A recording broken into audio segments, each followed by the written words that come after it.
Bienvenidos, bienvenidas y bienvenidos a todos y todas a este espacio de Derecho Penal sin Tortura. El día de hoy tenemos nada más y nada menos que a David Adrián García, un activista que ha aportado a la población LGBTIQ+, desde una de las trincheras más importantes que se tienen que cubrir, en compartir historias de la comunidad a través del periodismo.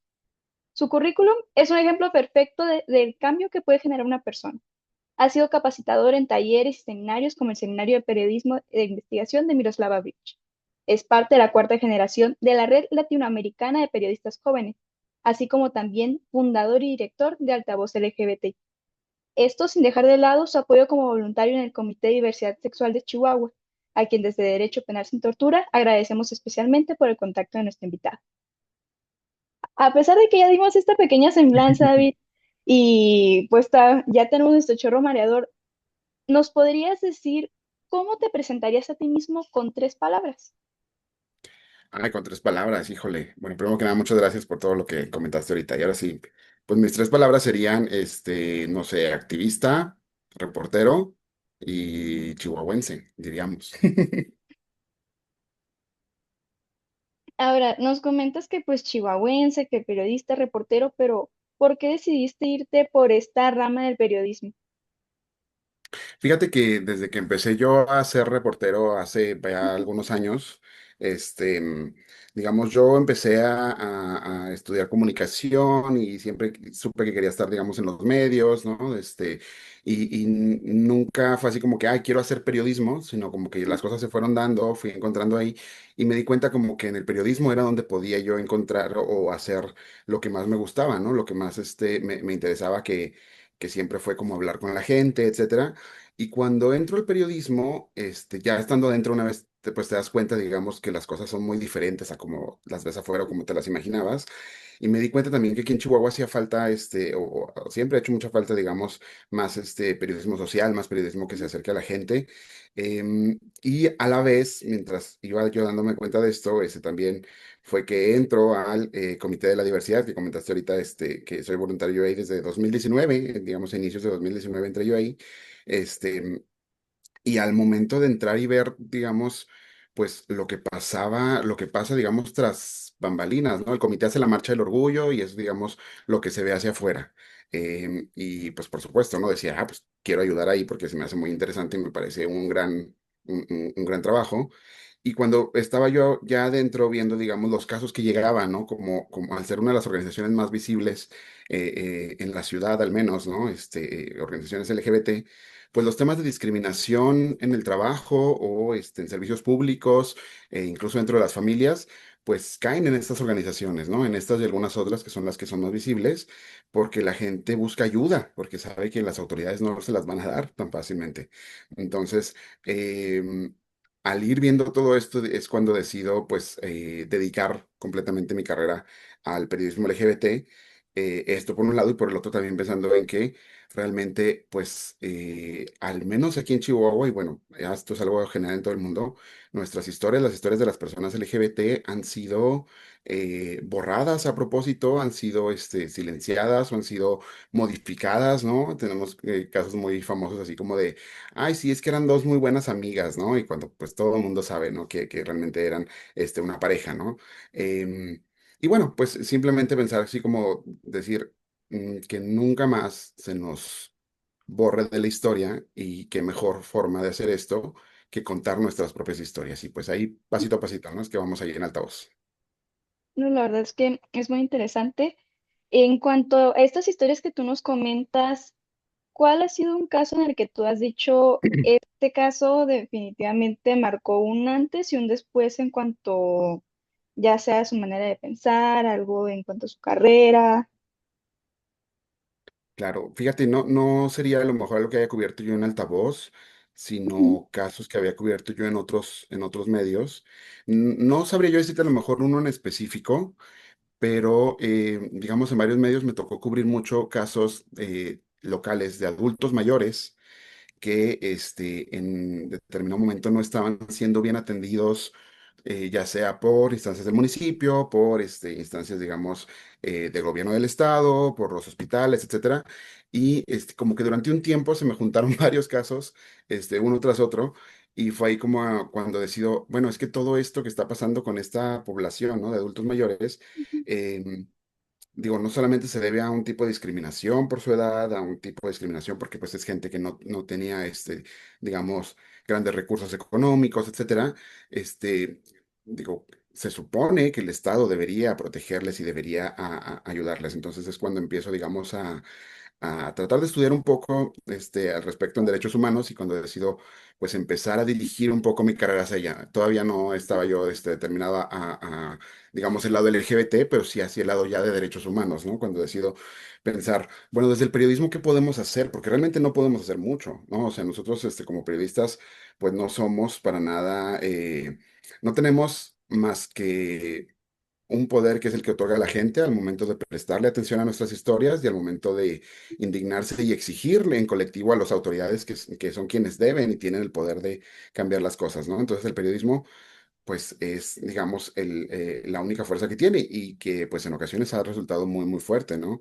Este, no por nada es algo que vemos en ciudades pequeñas, Chihuahua no es tan pequeña, pero bueno, en ciudades como Chihuahua y otras, donde vemos que hay programas de radio, por ejemplo, ¿no? Que tienen años.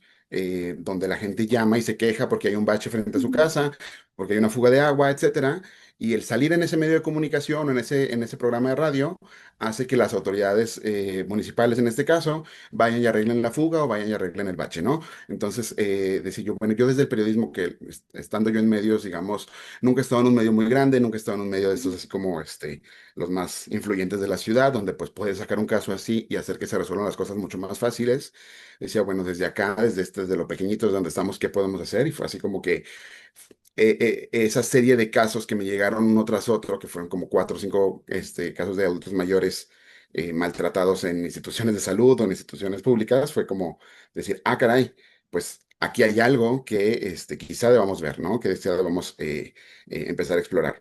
No, obviamente, bueno, no fue como que un despertar y decir, a partir de ahora voy a hacer, sino que poco a poco, ¿no? La experiencia. No, sí, la verdad es que Chihuahua York es un tema, es una ciudad pequeña comparada con CDMX, por ejemplo, pero Bueno, claro, igual siento que las anécdotas nunca terminan aquí en el estado grande, la verdad. así es. A ver, abarcando un poco más el tema de la entrevista, David, para quienes no tienen tan claro el tema, pues el día de hoy vamos a hablar pues de las mal llamadas terapias de conversión. Tú pues te encargas sobre todo de esta área de documentar, de entrevistar, de hablar con estas personas. Para quien no tiene tan claro este tema, qué son estas supuestas terapias de conversión para iniciar? Claro, sí, mira, les decimos mal llamadas terapias de conversión porque ni son terapias, ¿no? Porque una terapia es algo que tú haces para ayudarte, ¿no? Para mejorar de cierta forma o para ayudar a algún problema que tienes físico, psicológico. Ni tampoco convierten a nadie, ¿no? Porque es imposible, es algo que está demostrado, ¿no? No hay ninguna forma de convertir la orientación sexual o la identidad de género de una persona. Eh, Hay formas en las que las puedes negar, hay formas en las que puedes, no sé, lavar el cerebro a una persona para que se comporte como tú quieres o amenazarlo, ¿no? Y eso es justamente sobre lo que nosotros vamos. El término que más generalmente se usa actualmente en el activismo es el de esfuerzos para corregir o cambiar la identidad de género o orientación sexual de las personas, que digamos, sería ECOSIG, ¿no? Por las siglas. Y básicamente este es un término paraguas que abarca muchísimas prácticas, que abarca eh, no se pueden ni ustedes imaginarse desde pláticas en una escuela o en una iglesia o que te llevan con un psicólogo, ¿no? O psicólogo de verdad, que simplemente está, digamos, que es un mal profesional, donde tratan de orientarte hacia saber qué onda con tu sexualidad, ¿no? Y que esta orientación realmente no va dirigida hacia que tú te explores y te aceptes, que explores tu identidad, que veas, digamos, quién eres, sino que va hacia que reprimas o hacia que entres dentro de una cajita que vendría siendo la heteronorma, ¿no? O la cis heterosexualidad, que seas una persona cisgénero, es decir, que estés conforme con el sexo, el género que se te asignó al nacer, ¿no? Hombre o mujer. y que seas una persona heterosexual, es decir, que solo sientas atracción sexual y romántica por una persona del género contrario, si eres hombre por una mujer o si eres mujer por un hombre.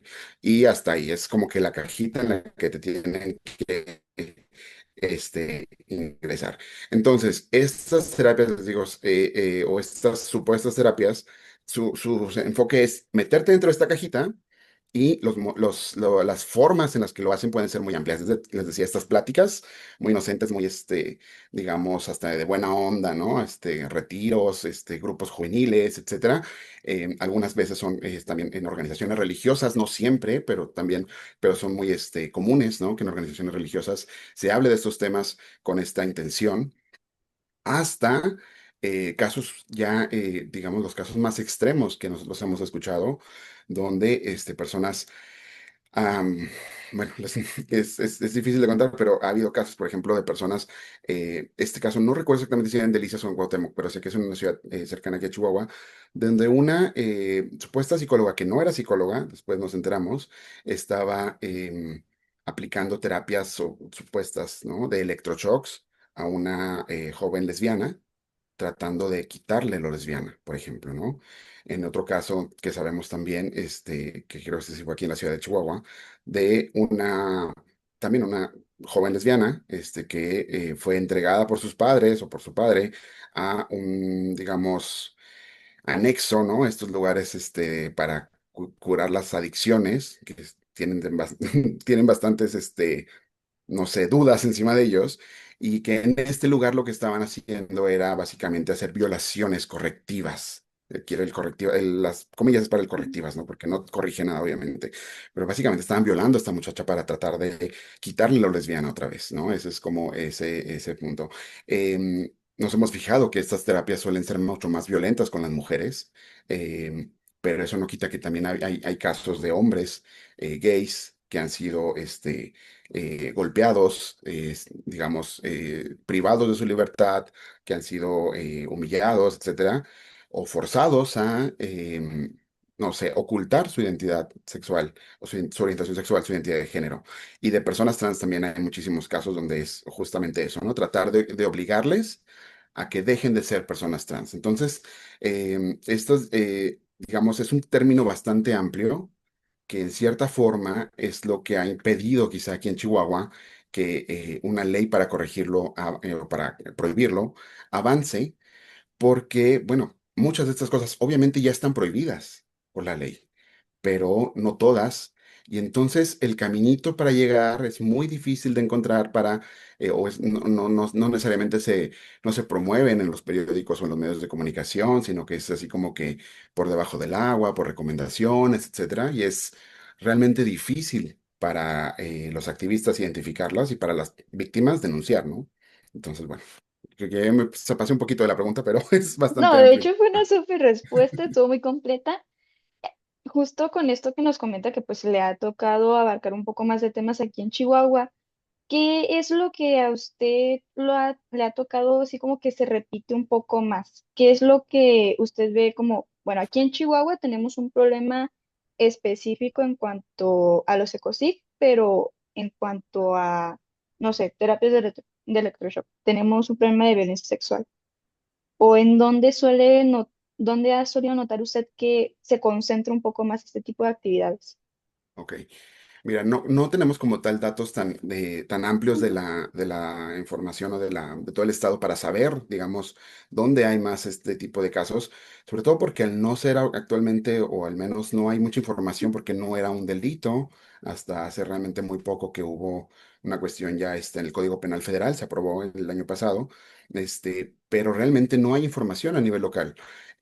Sin embargo, bueno, los casos que te contaba ahorita, de esta violación o de esta, son, digamos, los casos más extremos que nos ha tocado. Afortunadamente no son tan repetidos. Sin embargo, esto no quiere decir que no haya más casos o que no pueda haber muchos más que están ocultos porque no quieren denunciar. Entonces, bueno, voy a hablar más bien de los casos que nosotros hemos visto directamente o que nos han hablado al respecto. Creo que los más, digamos, preocupantes son de organizaciones que se hacen llamar, digamos, a favor de la familia, a favor, digamos, de no sé, de la unidad familiar, tienen estos nombres, ¿no? Como para llamar a, es básicamente una forma de decir que están en contra de las parejas gays, de la unión de parejas gays o del matrimonio igualitario, etcétera. Digamos, así surgen estas organizaciones y dentro de estas organizaciones se han promovido este tipo de pláticas, de terapias, de grupos de jóvenes, se han recomendado que si alguien quiere hablar sobre su identidad o que si sus hijos salieron gays, salieron lesbianas, pues pueden hablar con alguien de la organización para que entonces puedan ayudarles y decirles cómo hacerlo, etcétera, etcétera, ¿no? Entonces se manejan con este discurso benigno hacia afuera, ¿no? De decir, estamos tratando de ayudar a la gente. Y bueno, por supuesto, eso es difícil de rastrear y es difícil de comprobar que se está haciendo que se está cometiendo un delito, o que se está cometiendo incluso tortura, ¿no? Porque ahora sí que yo no soy jurista, entonces no sabría decirte yo, digamos, cuáles son los límites, ¿no? De que a lo mejor no sé, vamos a inventar un pastor de alguna religión cristiana, te esté diciendo que ser gay, ser lesbiana, ser trans está mal y que Dios lo ve mal y que entonces no lo debes hacer. No sabría yo decir hasta qué punto o a partir de qué punto eso se puede convertir en una tortura y no sabría yo a partir de qué punto sería fácil para las autoridades poder denunciar eso o poder perseguir eso, porque como tal también hay una cuestión que es, digamos, em, la libertad de religión, la libertad de expresión, hay muchísimas cosas que se pueden interponer en el camino, y bueno, la ley federal al no ser tan clara o tan específica, pues también permite, ¿no? Que muchas de estas cosas pues sean difíciles de perseguir. Entonces, hemos visto esto, que es lo que, digamos, es más públicamente accesible, ¿no? Ver este tipo de invitaciones a llámanos para ayudarte, etcétera, que son cosas que se hacen en público, que es difícil seguir la pista y que tienes que saber que existen los ecosig y tienes que saber que, digamos, un montón de cosas para darte cuenta que lo que están ofreciendo es eso, ¿sí? No es algo que sea tan abierto al público. Y por otro lado, nos hemos dado cuenta también en los casos, digamos, ya más extremos, que ha habido de varios casos, em, esta situación en la cual muchos y muchas de estas chicas, chicos, son ingresados por sus padres a estos anexos, ¿no? Con la supuesta intención de corregir que no sean gays, que no sean lesbianas, que no sean trans. Y los están ingresando, digamos, a anexos que son básicamente lugares privados que muchas veces reciben financiamiento público, donde son amenazados, donde hay ocasiones que hay, no en todos los casos, pero en muchos de los casos nos han mencionado que hay, digamos, una enseñanza religiosa, que hay una, digamos, intención detrás de esto de volverte básicamente cristiano, católico, según el caso, y que ese es el objetivo principal, ¿no? Y que con eso ya te pueden asegurar que no vas a ser una persona, digamos, no sé exactamente cuál es el término que usen, pero una persona mala al no ser o no ejercer la homosexualidad o la transexualidad, etcétera, ¿no? Hemos visto esos, digamos, esos dos polos, esto que se hace más o menos públicamente, que no es fácil de seguir, y estos casos que nos han llegado o que hemos encontrado de forma ya más directa, de víctimas que también están muy asustadas o muy amenazadas por denunciar esos abusos aunque haya sido, digamos, no sé, hay casos donde incluso las víctimas se disculpan y dicen, bueno, es que a mí la verdad no me pasó mucho, solamente me llevaron a este anexo como por un mes y pues la verdad es que me trataban muy bien, ¿no? Y es así como que, bueno, pero igual estuviste un mes ahí sin querer, ¿no? O sea, no querías estar ahí. Y bueno, sí, pero es que yo he visto que otros casos son peores y no sé qué, y es como, bueno, Es es como a mí difícil. no me fue tan mal, pero Exacto. a este compa sí lo trataron horrible y a mí no me pasó nada entonces. Exacto, y es como, pues no, eso también también tiene que ser, este, también tiene que ser perseguido, también se tiene que ver alguna reparación a estas víctimas, ¿no? Sin embargo, bueno, también es una cuestión en la que ha sido difícil conseguir estos casos y hablar con las personas. Y de hecho, hasta el momento, aquí, al menos aquí en Chihuahua, no hemos podido conseguir algún caso de alguien que quiera hablarlo públicamente, porque no solamente es el miedo a denunciar, sino también la vergüenza que pueden sentir estas personas a denunciar. y también tratar de proteger a su familia, porque muchas veces son sus familias quienes los llevan a estos lugares y les da miedo que, bueno, puedan después perseguir a sus padres o que puedan avergonzar a su familia después de hacer estas declaraciones, ¿no? Entonces, vaya, como te decía, es un tema muy complejo y es básicamente lo que hemos visto. Y hemos visto casos, no solamente aquí en la ciudad de Chihuahua, como te decía ahorita, hemos visto casos en Cuauhtémoc, en Delicias y en Ciudad Juárez y aquí en Chihuahua, y hemos visto varios anexos en Cuauhtémoc, donde supuestamente, quiero dejar esto claro, supuestamente se dan este tipo de terapias. Nosotros no tenemos más que creerles a las víctimas, pero realmente no tenemos tampoco nosotros. Ujú. Ay, disculpe, se me cortó y pues. No te preocupes. Ujú.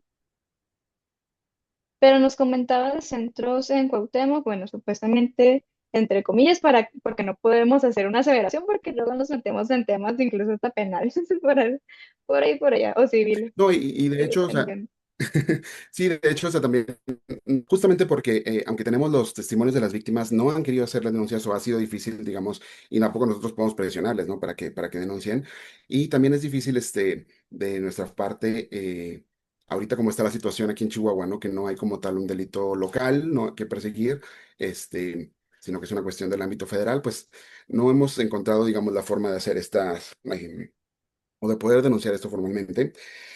Y que al final de cuentas tampoco es para nosotros correcto hacer estas denuncias en público con, digamos, nombre y apellido, mientras no exista un respaldo de la autoridad de decir, ah, bueno, ya hay una denuncia y ya hay digamos, para empezar, que ya hay una denuncia y después de eso ya hay una sentencia, ¿no? Entonces, bueno, todavía estamos en pañales en esto. No, y otra vez volverlos a revictimizar porque van a estar contando la historia una y otra vez. Y pues también sabemos que una noticia aquí en Chihuahua, aunque sea chiquita, se puede hacer muy grande y una noticia grande se hace más grande todavía. Exacto. ¿Qué ha notado usted que necesitan estas personas al momento de que salen de estos ecosig en cuanto a esta violencia, que es algo que ha notado que ustedes necesitan pues necesitan un poco más de acompañamiento psicológico, que se trasladen a otro lugar? Mira, lo que hemos notado mucho y que no ha sido tampoco posible brindar, o al menos no en todos los casos, cuando pasa este tipo de terapias, se rompen las familias, ¿no? Es una cuestión en la que tus padres, por algún tipo de pensamiento que quizá tampoco es culpa de ellos, ¿no? O sea, de decir, bueno, ser una persona LGBT está mal, es lo que piensan, digamos, muchos de esos padres. Y entonces, si mi hijo, mi hija, salió gay, salió lesbiana, salió trans, pues voy a hacer lo posible porque no lo sea, porque eso está mal y es mi deber como padre protegerle y cuidarlo, ¿no? Y entonces lo hacen con esta intención y ahí es donde muchos se abusan, ¿no? Donde algunos de estos grupos abusan de esta vulnerabilidad de los padres.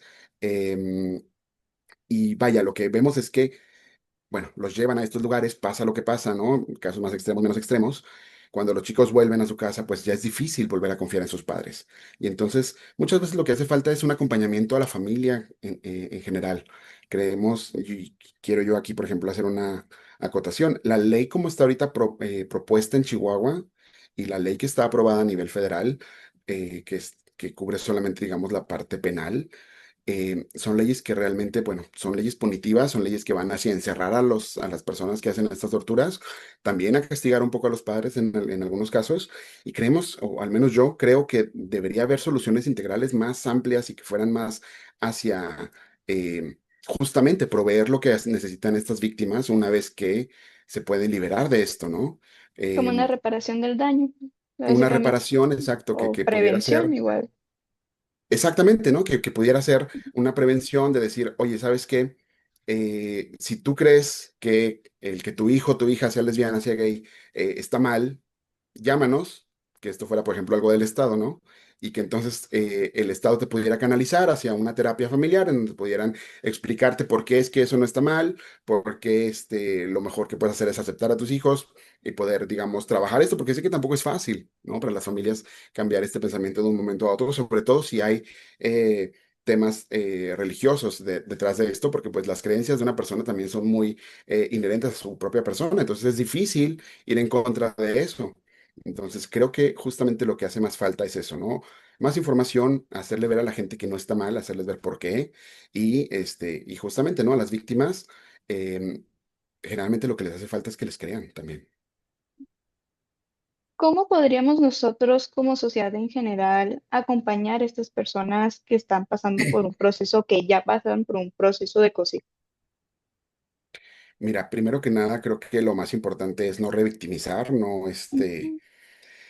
esperar a que las víctimas estén listas para hablar, esperar a que quieran hacerlo, decirlo, ¿no? Ha habido casos donde víctimas que fueron convencidas a hablar, después se arrepienten y ha sido difícil, digamos, para ellas después. Vaya, porque se arrepienten obviamente porque hubo consecuencias malas en su familia, ¿no? Entonces es como difícil. Entonces, creo que como sociedad lo primero que tenemos que hacer es informarnos más, promover la información, promover que la gente sepa que ser gay, que ser lesbiana, que ser una persona trans es algo tan normal como, no sé, como ser alto, ser bajito, como tener los ojos cafés, como tener los ojos azules. Es una característica más de la persona, es una característica que quizás sí va más allá de la identidad, que es algo que quizás no, nos hemos, de lo que no nos empapamos mucho como sociedad, ¿no? Pero tenemos que entender justamente que estamos coartando la libertad de las personas de ser como quieran ser, ¿no? Esto que se le llama el derecho a la, ahí se me fue Al el libre nombre, desarrollo de la personalidad, perdón. al libre desarrollo de la personalidad. Exactamente, exactamente a eso iba.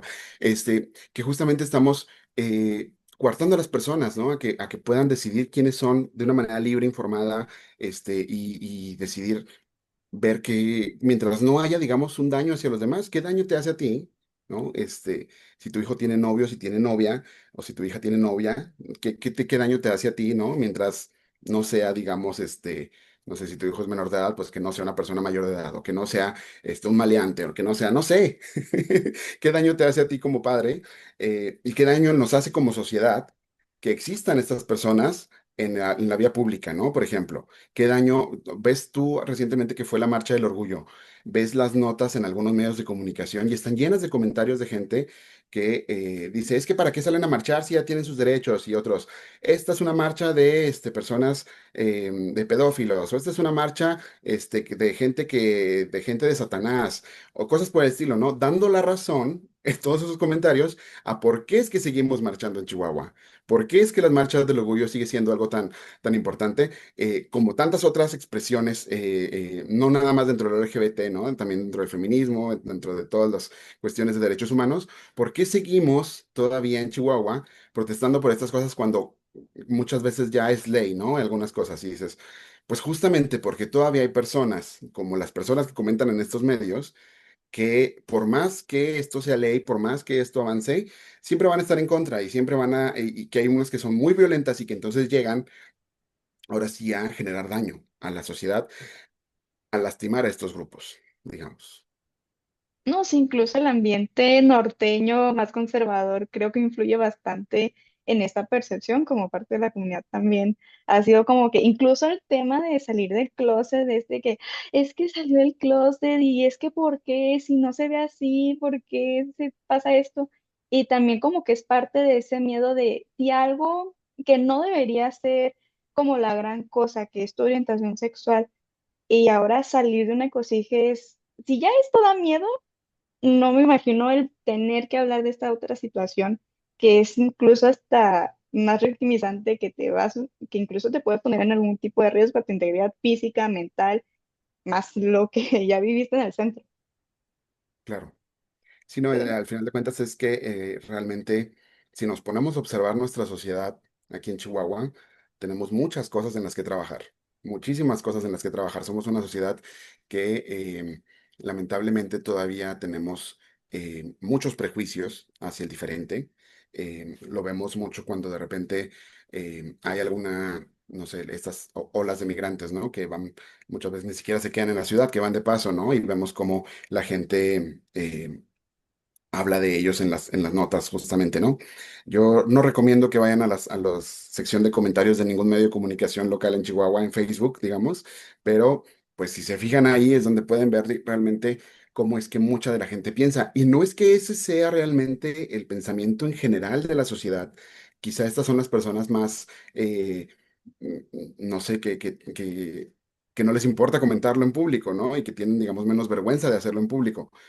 Habrá otras que quizá lo piensan y no lo dicen, pero muchísima gente no lo pensamos así, no somos así, este, pero no sé, como decimos acá, agüita, sí agüita mucho que ver que nuestros vecinos piensan así, ¿no? Que tengamos tanta gente cercana y a veces hasta familia que piensa así. Entonces híjole, sí tendremos que revisarnos como sociedad, decimos aquí en Chihuahua porque acá es donde estamos, ¿no? Pero si alguien de otro lado nos ve, seguramente va a poder identificarse también Sí, de con hecho algunas de tenemos, estas cosas que ah, decimos, ¿no? de hecho tenemos parte pues del público bonito de este curso, gente de Ciudad de México, de Tabasco, ahora sí que hay de bastantes lugares, pero creo que también es importante que tal y como mencionas, recalcar este ejercicio de congruencia entre cuando a veces dicen, es que yo apoyo a la comunidad, pero en cuanto a alguien de su familia sale del closet, comenta esas situaciones, no. O sea, de la puerta para afuera, perfecto, pero de la puerta para adentro de mi casa no puede pasar esto. Claro.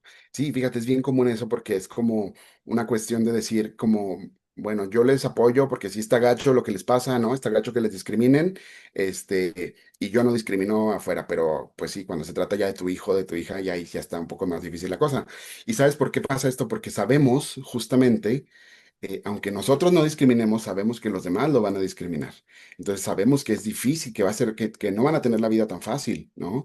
Y, y vaya, yo no soy papá, ni planeo hacerlo, pero tengo cercano a varios amigos, ¿no? Que lo son y que ves, digamos, cuando te hablan de sus hijos y que te dicen, es que yo por ellos daría mi vida, es que yo por ellos haría todo, etcétera, bla, bla, bla. Y entonces piensas, claro, es que como padre, eh, debe ser muy difícil, ¿no? Recibir esta noticia cuando vives en un ambiente que sabes que es homofóbico, que sabes que es transfóbico, y entonces recibir esta noticia va a ser obviamente decir, híjole, ya no voy a tener que pelear nada más porque mi hijo reciba la mejor educación, porque reciba los mejores servicios de salud, etcétera, etcétera, sino también voy a tener que pelear porque no lo discriminen en la escuela, porque no lo golpeen, porque es afeminado, porque no no sé, porque no le hagan maldades, porque a lo mejor es muy masculina, mi hija, etcétera. Em, y a veces sí creo que como padre puedes estar, digamos, de manera automática haciendo las cosas, porque pues tampoco hay tiempo para detenerse a pensar mucho. Em, y creo que en estos casos sí es importante pensar, si tu hijo, tu hija te dice, oye, papá, soy gay, oye, mamá, soy lesbiana, oye, resulta que soy trans, ¿va a dejar de ser tu hijo? Porque eso es lo que pasaría si lo corres de la casa, eso es lo que pasaría si le dejas de hablar, eso es lo que pasaría, ¿no? O sea, ya no le vas a ver, ya no vas Entonces, piensa realmente qué prefieres, ¿no? Haber tenido un hijo, ¿no? Y dejar de hablar con él, o tener ahora, una hija con la que te puedes llevar bien y con la que, bueno, vas a tener que luchar contra el mundo. Realmente es algo que si se los planteas, a veces, muchas veces se lo planteas así a alguien antes de que tenga hijos, por ejemplo, ¿no? De decir, no, pues es que sí te hace pensar antes de tener hijos o no, si realmente vas a estar dispuesto, porque eso es una cosa, ¿no? O sea, realmente ser gay, ser lesbiana, pues yo te diría, no es ninguna, no es una gran problemática, porque a tu hijo lo pueden discriminar por muchísimas otras cosas. Eh, Creo que hay situaciones mucho más graves o mucho más difíciles que deberíamos pensar y que ahí sí nadie se cuestiona si vas a apoyar o no a tu hijo, ¿no? Si tiene alguna enfermedad, por ejemplo, pues claro que lo vas a apoyar. Entonces, en este caso, cuando no es ni una enfermedad, no es ningún problema ni nada, ¿por qué no lo apoyarías? ¿No? En qué momento dejas de ser papá para poder ser esta persona de la Santa Inquisición tratando de cambiar a a tus hijos, ¿no? ¿Cómo podríamos diferenciar entre algo que ayuda a una persona y algo que hace daño aunque lo vendan como una cura o una ayuda? Porque desde este miedo puede ser, bueno, puede que no se le vaya a quitar, pero lo va a ayudar a no estar tan allá, porque es Claro. algo que me ha tocado llegar a escuchar. Claro, creo que lo importante en este caso es buscar a terapeutas donde puedas tú decir, bueno, quizás sí, mi hijo, mi hija pueda estar confundido. Vamos pensándolo así. Buscar terapeutas que trabajen con organizaciones que veas que aceptan a la población LGBT. ¿Cómo darte cuenta si ya llevaste a alguien a una de estas pseudoterapias? ¿Cómo saber si es peligrosa? Yo empezaría por pensar cuál es el enfoque. ¿Están tratando de hacer que cambies? ¿Están tratando de hacer que cambies tu identidad? ¿Están tratando de hacer que ocultes tu forma de ser? ¿Que te están tratando de hacer, digamos, em, decir, bueno, está bien que seas homosexual, pero no está bien que tengas novio? Entonces, vaya, pues podrás ser homosexual, pero no ejerzas, digamos, ¿no? Este, eso sería lo que yo vería como peligroso, porque de eso a decirte, ¿sabes qué? Te tienes que ir a un anexo por un mes, 2 meses, a que te quiten lo homosexual. Creo que la línea es muy delgada. Entonces yo me diría eso. En cambio, una terapia en donde te están diciendo, ¿sabes qué? Bueno, tú eres una persona valiosa como eres una persona que, vaya, quizá no entiendes cómo es esto de la homosexualidad. Vamos, digamos, explorando un poco sobre realmente si eres homosexual, o a lo mejor tienes alguna, estás confundido, a lo mejor eres bisexual, a lo mejor simplemente, es una idea que se hizo tu padre, no sé, etcétera. Pero no están tratando de cambiarte, no están tratando de forzarte a que tú cambies tu forma de ser, sino que están tratando de que tú mismo te des cuenta y te explores, y veas cómo es tu identidad y por dónde quieres ir, ¿no? Al final tampoco, como decía, ser LGBT es solamente una característica más de la persona, y creo que una terapia en donde quieran borrar algún aspecto de ti, o algún otro, es donde ya se pone peligrosa la cosa, porque entonces ya no están buscando que tú te aceptes como eres, están buscando que tú encajes en lo que ellos quieren, en lo que tus papás aceptarían que seas. Uno como persona LGBT, ¿cómo podría enfrentarse a este tipo de situaciones sin ponerse como tanto en riesgo de lo que tú has podido ver? Así como que, bueno, pongamos que no hay una opción, pero ya es algo que está pasando. ¿Qué es algo que tú dirías? Bueno, puede que esté sucediendo esto, pero tal vez esto podría llegar a ayudar. Claro.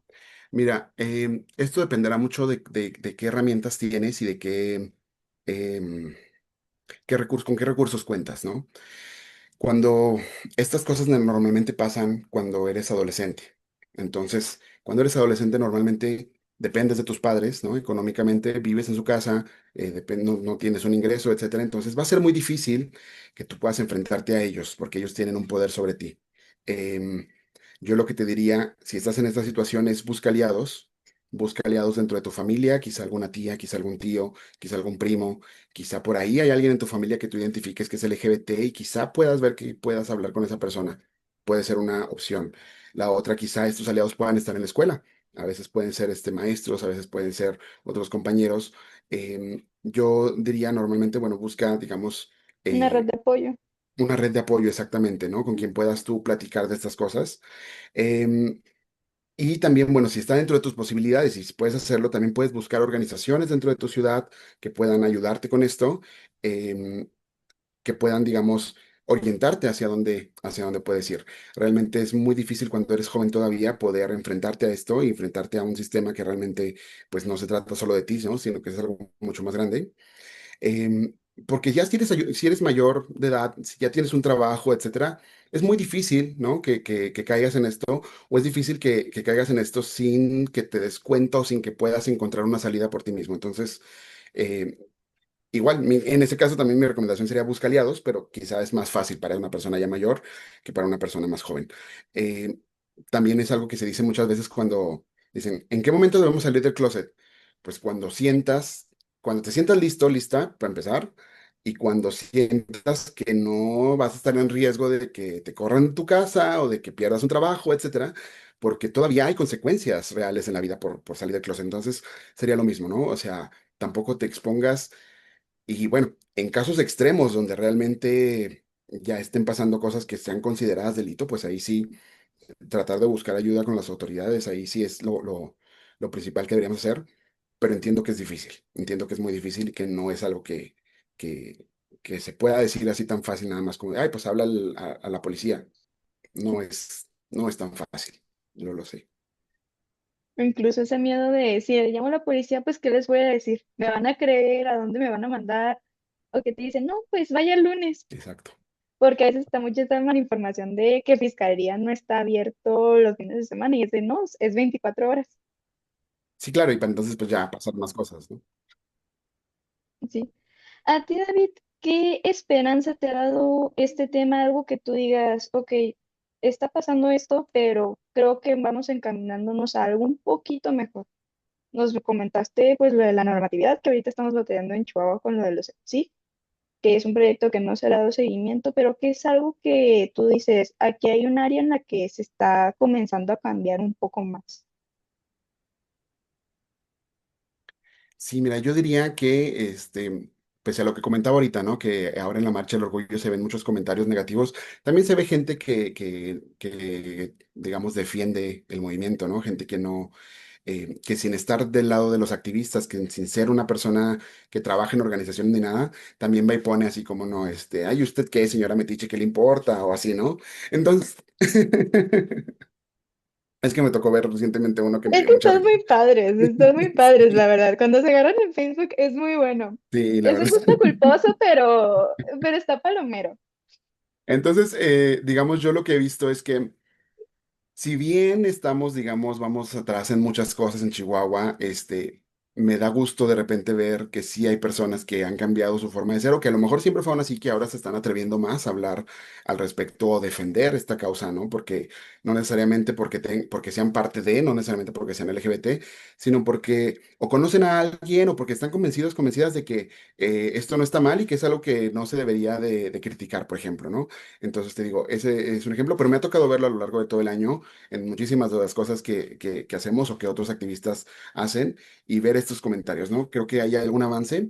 Eh, Creo que otro de los avances que podría yo pensar aquí en Chihuahua es que, por ejemplo, la aceptación a cosas como el matrimonio igualitario, que todavía no es ley en Chihuahua, y que sin embargo ya se lleva haciendo sin amparo desde hace 10 años, ¿no? Aquí en la entidad, este, ya no es un tema que a la gente le cause tanto enojo como causaba justamente hace 10 años. Si nos ponemos a ver cómo eran las noticias entonces y cómo son ahora, pues es muy difícil, muy diferente, perdón, cómo se ha manejado esto. Entonces, por ahí es otro asunto.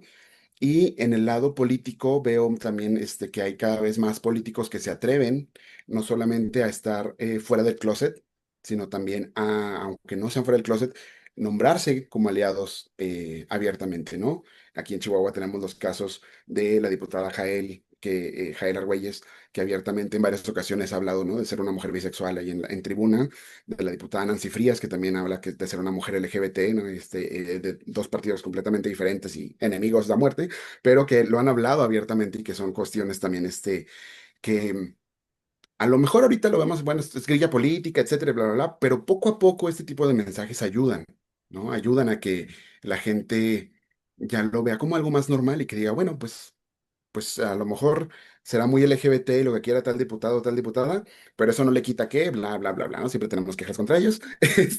Y como que eso ya no sea el factor determinante de si un político te cae bien o te cae mal o hace bien o mal su trabajo, ¿no? Porque realmente no tendría nada que ver, ¿no?